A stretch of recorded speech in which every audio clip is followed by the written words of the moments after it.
Hey friend, welcome to MARKINC Ministries. My name is Chuck Betters, and we are here offering you the 12 Days of Christmas devotional. We like to do this every year, 12 days before Christmas. One of the reasons why we chose 12 days is because I hate the song, 12 Days of Christmas.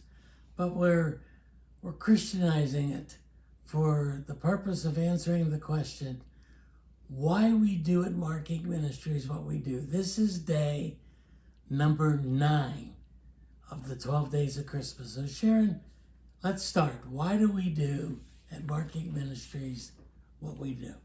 Well, I think the comment that I'm going to be sharing with you is really appropriate for this time of year because it's only a few days before Christmas, and it's a time where a lot of people feel really lonely, especially if they don't have their own family or they might be estranged from their family. But the comment that I want to share with you is from a single person who watched Chuck's Ask Dr.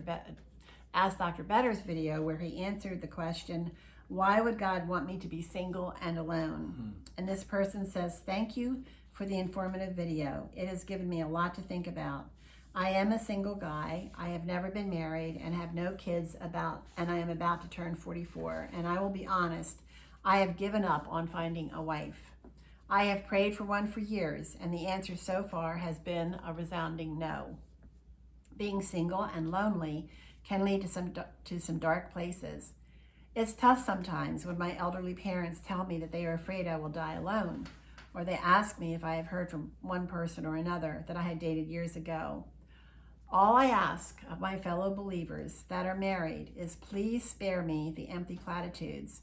I don't want to hear you got to keep putting yourself out there, or there is somebody out there for everybody, and so on.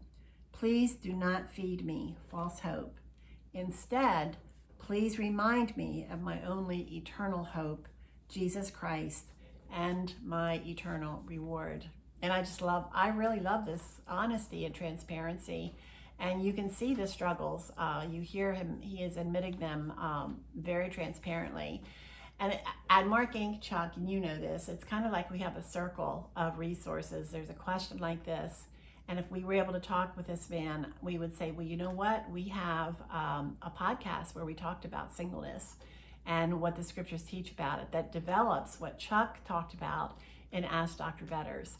And then if that is not enough, if you need more, we can refer you to Anchored Hope Biblical Counseling, which I think we need to talk about a little bit because it is another reason of why we do what we do.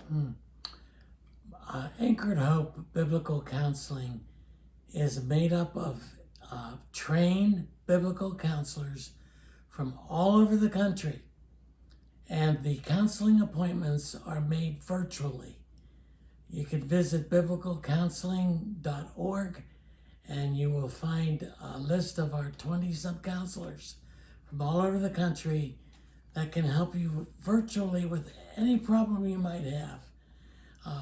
That's an outgrowth of MARKINC Ministries resources, especially the Ask Dr. Betters series, because the questions that we get are so profound, so difficult, so painful, that in a 5 to 8 minute video where I attempt to biblically relate the pain of that individual to their question to the scriptures, is just not sufficient, just not enough. And so we have at your disposal help to walk through, to navigate the pain that you're experiencing. You know, Sharon, it's interesting that we chose that particular comment.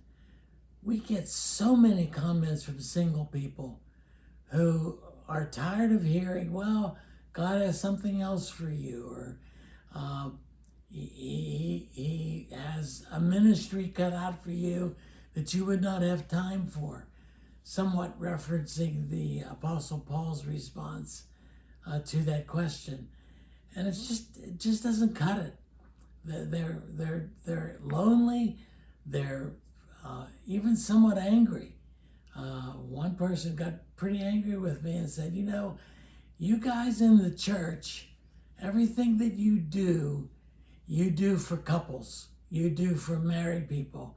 But what about us? We're people too. And we're struggling with our singleness, and we need help. We need hope. And so when we cannot help you with our resources, such as the Ask Dr. Better series, or the resources that Sharon has developed, the interviews that we've put out there, or the devotional that she writes, if we can't help you with those resources that you can pick up online, there is another kind of help, and that's one-on-one directly, virtually through a video call, sort of like you do with your doctor. You sit there with a counselor in the comfort of your own home, and you negotiate the scriptures and what the scriptures have to say about what you're experiencing, because that's the final authority. It's not what your friends say, not what your relatives say, not what the little digs that come in, but what does the Word of God have to say about your situation, and what can you do to redeem that pain? That's what we offer here at MARKINC Ministries. So when you make an investment in us, you're making an investment in this man. You're making an investment in the many young people that come to us and say, why am I single? Why am I lonely? Why haven't I discovered my purpose? Am I in the center of God's will? You're making an investment in us so that we can make an investment in them. This is why we do what we do, Sharon, at MARKINC Ministries, to honor God by offering help and hope to hurting people.